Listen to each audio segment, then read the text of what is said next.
Welcome to our channel. Today we how to update your Zigbee2MQTT firmware on Home Assistant. Complete guides. To update your Zigbee2MQTT firmware on Home Assistant, start by accessing your Home Assistant interface. Navigate to the sidebar and select Supervisor. In the Supervisor menu, click on Add-on Store. Locate the Zigbee2MQTT add-on within the store. Click on Zigbee2MQTT to open its details. In the add-on details, look for the version section. Check the latest available version against your currently installed version. If an update is available, click the Update button to proceed. Wait for the update process to complete. Once the update is finished, you will receive a notification in the interface. Next, open the Zigbee2MQTT configuration file. Access the configuration by navigating to the Configuration tab in the add-on details. Locate the configuration.yaml file. Review any necessary changes according to the latest firmware requirements. Once you have made the changes, save the configuration file.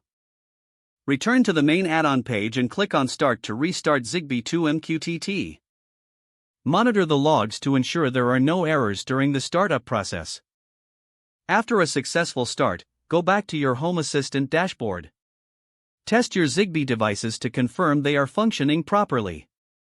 Your Zigbee2MQTT firmware update is now complete and your system is up to date. If the page does not load, refresh the browser or try again in a private or incognito window. Make sure you are using the correct email address, then retype it carefully to avoid small typos.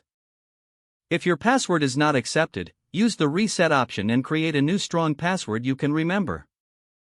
Check your spam folder for verification or security emails, then complete any requested confirmation steps. Enable two-factor authentication if available to improve account security and reduce unauthorized access risk.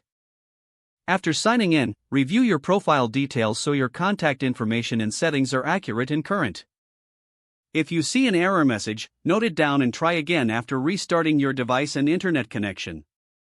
Log out when you finish, especially on shared devices, to keep your account and payment information secure. If the page does not load, refresh the browser or try again in a private or incognito window. Make sure you are using the correct email address, then retype it carefully to avoid small typos. Don't forget to like this video and subscribe to our channel for more step-by-step tech guides.